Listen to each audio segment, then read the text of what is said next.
Hello students, welcome to the class 11 Statistics chapter 9, in which we have already discussed about the calculation of median. Today we will discuss about the calculation of other partition values. We have calculated with the help of median, that is the mid value of the data. The data is divided in two segments, in two parts, but we also need to divide the data in several other parts also for our several kinds of requirements.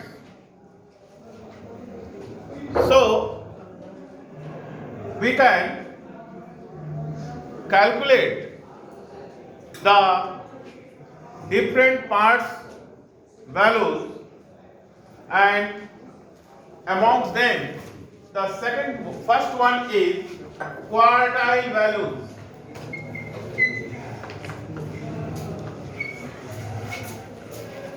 Quartile value, and second one is decile,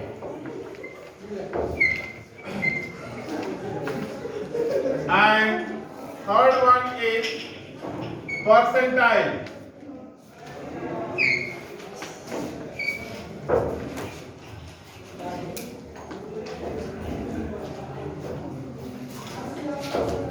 Let us first understand about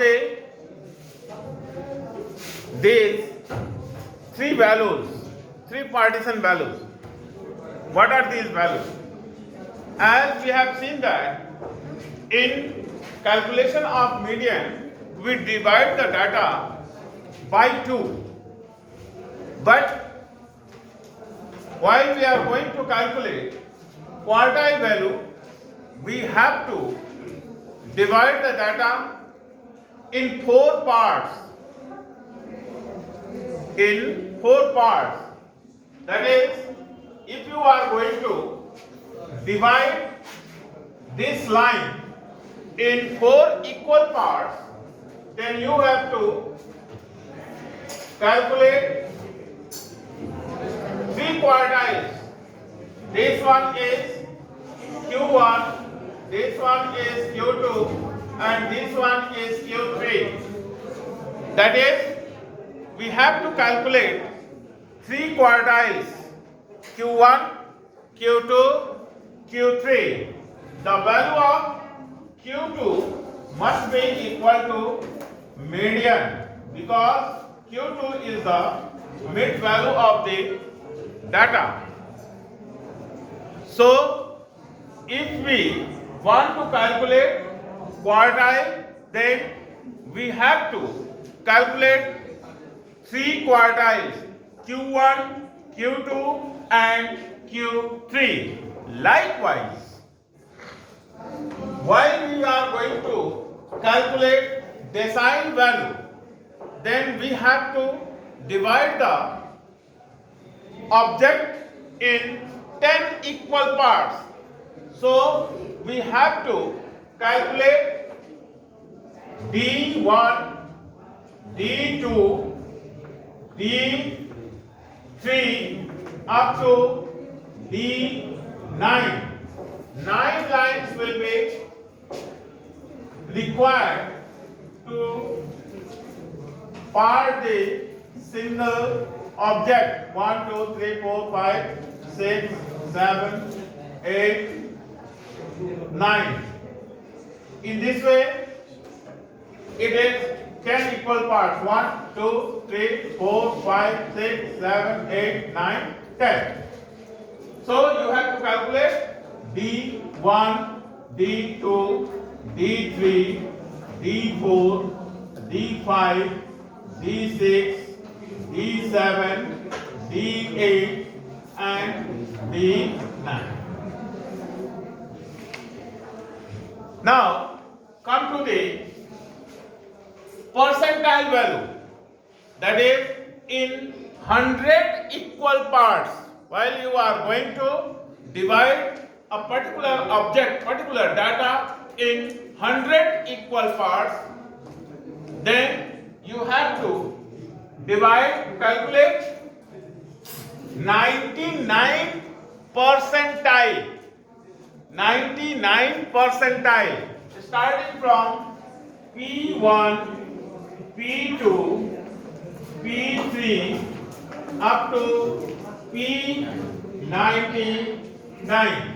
That means if you are going to divide a single line in 100 equal parts, you have to divide it 99 line. अगर आप quartile calculate करते समय 4 भागों में एक data को बांटते हैं, तो देखिए तीन ही चीज कैलकुलेट करते हैं। ये 25, ये मान लिया 100 है तो ये 25, ये 25, ये 25, ये 25। 100 को 4 भागों में बांटेंगे तो क्या होगा? 100 डिवाइडेड बाई 4 इक्वल टू 25। ठीक है, तो 25 25 4, तो लेकिन कैलकुलेट क्या है Q1, यहाँ पर एक line 1 2 3, Q1 Q2 Q3, Q1 quarter value, Q2 50% wind value and Q3 is the 3/4 value. ठीक है, 75%, 25 50 75 एंड लास्टली 100%। इस तरह से हम कैलकुलेट करते हैं। अब आइए देखते हैं कि इनका जो हम कैलकुलेशन कैसे करते हैं। तो इस तरह से आपको समझ में आ गया कि क्वार्टाइल क्या है, डेसाइल क्या है और परसेंटाइल क्या है।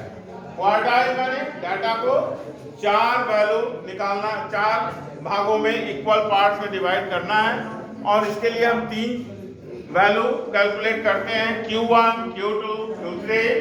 और डेसाइल का मतलब उस डाटा को हम 10 बराबर भागों में बांटते हैं, और इसके लिए हम 9 डेसाइल कैलकुलेट करते हैं, D1 D2 D3 D4 D5 D6 D7 D8 D9। और उसी तरह जब हम परसेंटाइल का कैलकुलेशन करते हैं तो हमें 99 परसेंटाइल कैलकुलेट करना होता है, P1 से लेकर के P99 तक। अब इसके लिए कौन सा फॉर्मूला हम अडॉप्ट करेंगे क्वार्टाइल कैलकुलेट करने के लिए, डेसाइल कैलकुलेट करने के लिए और परसेंटाइल कैलकुलेट करने के लिए? तो आइए देखते हैं एक एक करके हम इसका। और जिस तरह से हम लोगों ने मीडियन कैलकुलेट करते समय जो फॉर्मूला अडॉप्ट किया है और जो सीरीज कंसीडर किया है, ठीक उसी तरह से इन तीनों वैल्यूज के कैलकुलेशन में उसी तरह से फॉर्मूले लगेंगे। सेम प्रोसीजर है, सेम सीरीज है, सिर्फ अंतर हो जाएगा कि मीडियन कैलकुलेट करते समय हमने 2 से डिवाइड किया था n+1 को डिवाइडेड बाय 2। यहाँ पर क्वार्टाइल कैलकुलेट करते समय हम n+1 को 4 से डिवाइड करेंगे, 4 भागों में तो 4 से डिवाइड करेंगे। डेसाइल कैलकुलेट करते समय हम size of the n+1 divided by 10, और परसेंटाइल कैलकुलेट करते समय हम उसको 100 से डिवाइड करेंगे, यानी कि n+1 डिवाइडेड बाय 100। ये एक डिफरेंस मैंने आपको बता दिया। अब मीडियन कैलकुलेट करते समय हम n+1 डिवाइडेड बाय 2 या n/2 करते थे। ये कंटिन्यूअस सीरीज में और यह इंडिविजुअल और डिस्क्रीट सीरीज में हम फॉलो करते थे, n+1/2 और कंटिन्यूअस सीरीज में n/2। यहां हम क्या करेंगे, थोड़ा सा अंतर या डिफरेंस को जान लीजिए तो आपको फॉर्मूला याद करने में और इसको लंबे समय तक याद रखने में आपको सहूलियत होगी। वैसे रटेंगे फॉर्मूले को तो मिस्टेक हो जाएगी, गलतियां कर देंगे, इसलिए मैं डिफरेंस देकर के आपको फॉर्मूला बता रहा हूं। तो ये मीडियन का था। अब देखिए क्वार्टाइल में क्या करेंगे हम। मीडियन तो एक ही होता, दो भागों में डिवाइड करना, n/2 हो गया। लेकिन क्वार्टाइल में हमें Q1, Q2 और Q3 कैलकुलेट करना है। यहां दिक्कत है, 3 वैल्यू कैलकुलेट करना है। एक ही डाटा से हमको बोल दिया गया 3 वैल्यू कैलकुलेट करने के लिए, क्योंकि 3 क्वार्टाइल होता है, मीडियन तो एक ही होता है, एक ही वैल्यू होती है, लेकिन क्वार्टाइल 3 वैल्यू होती है, Q1, Q2, Q3। तो हमारे लिए समस्या हो जाएगी। अब इस समस्या का निराकरण हम कैसे निकालते हैं। Q1 कैलकुलेट करते समय हम क्या करते हैं, Q1 इज इक्वल टू, यह है आपका इंडिविजुअल सीरीज। 3 होते हैं, individual, discrete and continuous.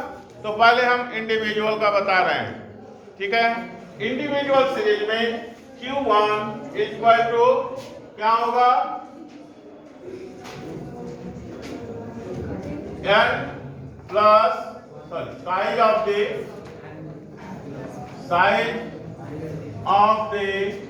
n plus 1 divided by 4 item.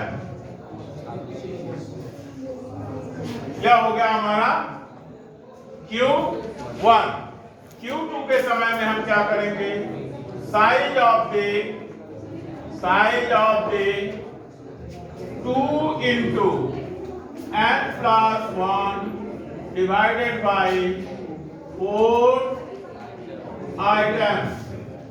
और Q3 निकालते समय हम अप्लाई करेंगे size of the 3 into n plus 1 by 4 item. क्या डिफरेंस है। मीडियन में हमें इन 2 चीजों की आवश्यकता नहीं थी, लेकिन यहाँ हमें 3 चीजें हैं, 3 वैल्यू निकालनी है। तो इस तरह से हम उसको निकालेंगे, size of the n plus 1 by 4th item और Q2 size of the n plus 1 by 2 into n plus 1 by 4th item, and Q3 is equal to size of the 3 into n plus 1 by 4th item। तो इस तरह से हम individual series का quartile calculation करते हैं। अब साथ साथ हम दूसरा भी बताते जा रहे हैं। क्या है वह, डेसाइल इंडिविजुअल सीरीज का डेसाइल कैलकुलेट करते समय हम क्या करते हैं, उसमें नाउ वैल्यू कैलकुलेट करना है, D1, D2, D3, D4, D5। बस इंडिविजुअल सीरीज में सब कुछ वही है। आप फॉर्मूला क्या लिखेंगे, D1 equal to size of the n plus 1 by 10th item, ठीक है। और इसी प्रकार D2 अप टू D5 का हम बता दे रहे हैं, equal to size of the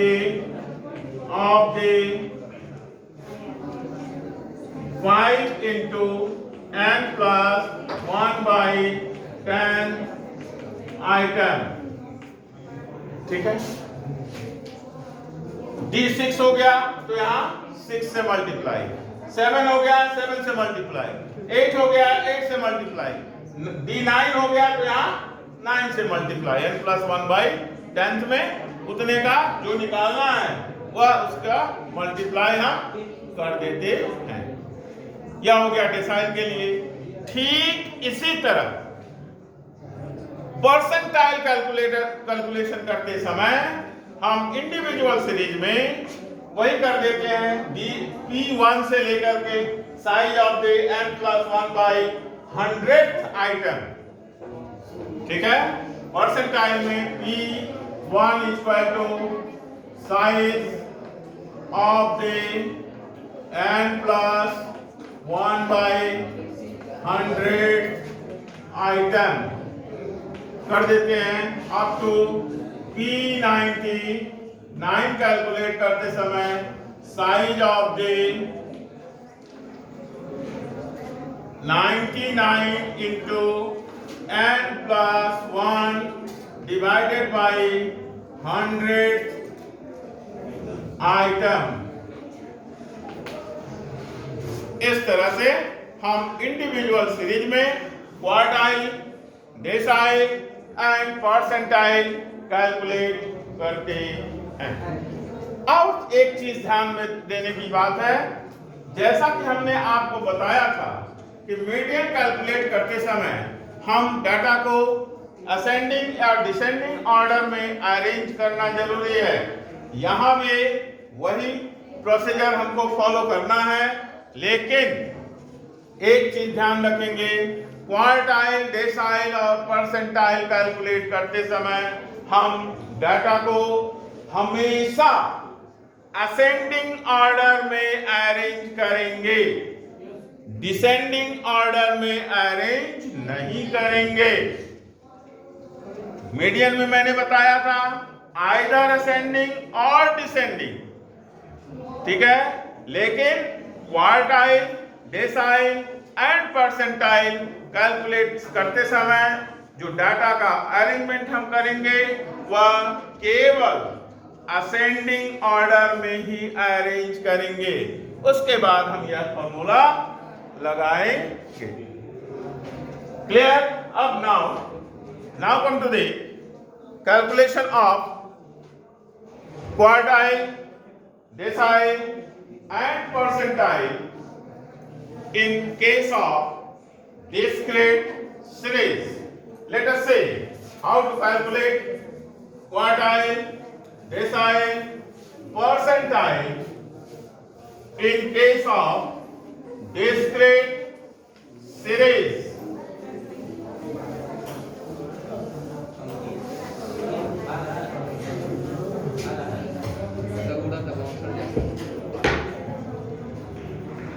discrete series के क्षेत्र में हम पार्टीशन वैल्यू कैसे कैलकुलेट करते हैं, आइए देखते हैं।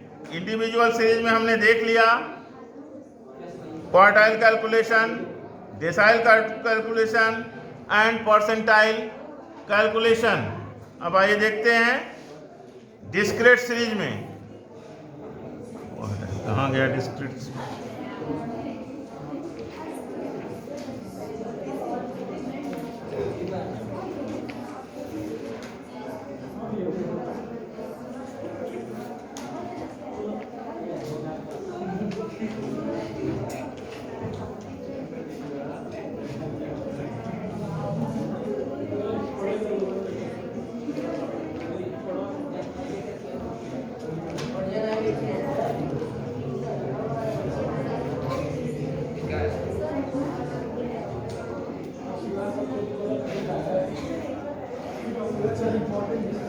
डिस्क्रीट सीरीज में भी सेम वही फॉर्मूला अडॉप्ट होता है जो इंडिविजुअल सीरीज में हमने अडॉप्ट किया है, लेकिन इसमें frequency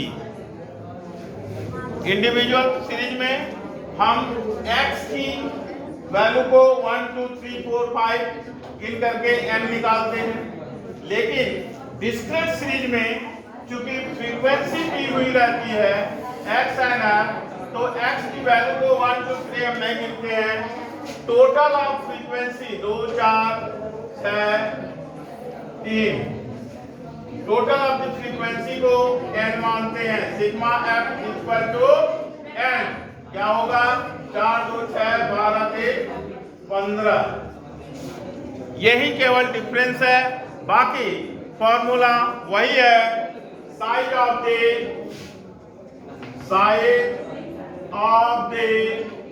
n plus 1 divided by 4 item.